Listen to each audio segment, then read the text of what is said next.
மாண்புமிகு உறுப்பினர் Ruby R Manoharan, மாண்புமிகு கூட்டுறவுத்துறை அமைச்சர் அவர்கள்.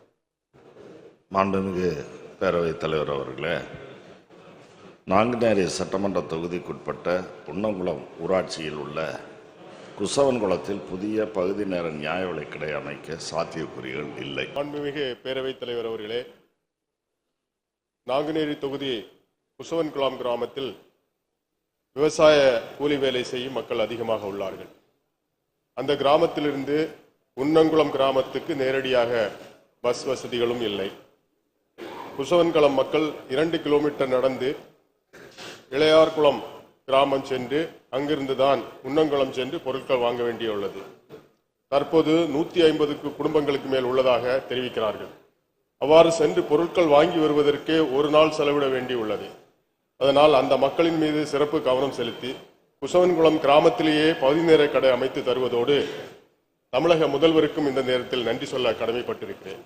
தற்போது முதியோர்களுக்கும் மாற்றுத்திறனாளிகளுக்கும் வீட்டு வீடாக ரேஷன் பொருட்கள் விநியோகம் செய்யப்படுகிறது. அதுபோல அனைத்து பொருளாதாரத்தில் பின்தங்கியவர்களுக்கும் விநியோகிக்கும் திட்டத்தை நடைமுறைப்படுத்தி செயல்படுத்த அரசு முன்வருவான தாங்கள் வாயிலாக அறிய விரும்புகிறேன். மாண்புமிகு அமைச்சர். மாண்புமிகு பேரவைத் தலைவர் அவர்களே, திருநெல்வேலி மாவட்டம் நாங்குநேரி வட்டம் ஸ்ரீ ராமானுஜம் கூட்டுறவு பண்டக சாலையின் கட்டுப்பாட்டில் உள்ள உன்னங்குளம் முழு நேர நியாய விலைக் கடையானது 551 குடும்ப அட்டைகளுடன் செயல்பட்டு வருகிறது. இதில் புதிய பகுதி நேர நியாய விலைக் கடை கோரும் குசவன்குளம் பகுதியில் 110 குடும்ப அட்டைகள் தான் இருக்கிறது. ஆகவே மேலும் உன்னங்குளம் முழு நேர நியாய விலைக் கடைக்கு மாண்புமிகு உறுப்பினர் அவர்கள் குறிப்பிட்டு சொன்னதை போல் 2 கிலோமீட்டர் இருக்குது. விதிகளின்படி பார்த்தோம்னா ஒரு தாய்க்கடையிலிருந்து பகுதி நேர கடையை பிரிக்கணும்னா பிரிக்கிற தாய்க்கடையில் எஞ்சிய 500 கார்டுகள் இருக்கணும், குடும்ப அட்டைகள் இருக்கணும். தூரத்தை பொறுத்தவரை இது 2 கிலோமீட்டர், ஆனால் நமக்கு 1.5 கிலோமீட்டர் இருந்தாலே கொடுக்கலாம்.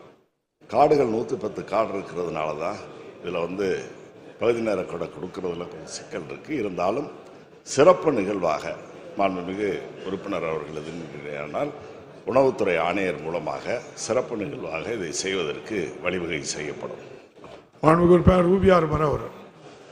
அமைச்சருடைய பதிலுக்கு நன்றி சொல்லி, ஏர்வாடி நாங்குநேரி தொகுதி ஏர்வாடி பேரூராட்சியில் ஒரு நியாய விலைக் கடையில் 1700 குடும்ப அட்டைகள் உள்ளது. பொதுமக்கள் பொருட்கள் வாங்குவதில் மிக சிரமத்தில் உள்ளார்கள்.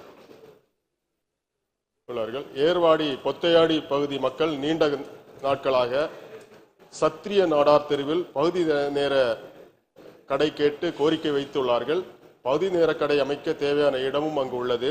எனவே ஏர்வாடியில் உள்ள 1700 குடும்ப அட்டைகளை பிரித்து 700 குடும்ப அட்டைகளுக்கு பொத்தையடி சத்திரிய நாடார் தெருவில் புதிய பகுதி நேர ரேஷன் கடை அமைத்து கொடுக்குமாறு தாங்கள் வாயிலாக அமைச்சர் அவர்களை கேட்டு அமர்கிறேன். நியாய விலை கடைகள் அமைப்பது குறித்து பொதுவாக கிராம பகுதிகளில் நகரப்பகுதிகளில் 800 குடும்ப அட்டைகள் இருக்கணும் ஒரு கடையை, புதிய கடையை உருவாக்குவதற்கு.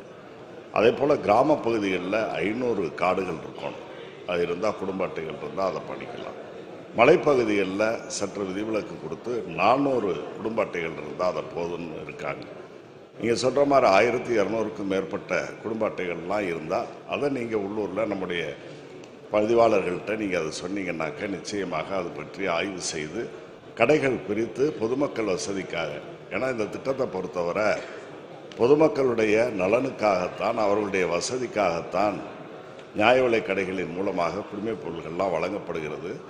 மக்களுடைய அசௌகரியங்களை போக்குவதற்கு மாண்புமிகு முதலமைச்சர் அவர்கள் பல்வேறு வகையில் திட்டங்களை தீட்டி செயல்படுத்தி வருகிறார்கள். இந்த அரசு கூட பொறுப்பேற்ற பிறகு நீங்கள் பார்த்தீங்கன்னா பகுதி நேர கடைகள், முழு நேர கடைகள்னு ஏறத்தாழ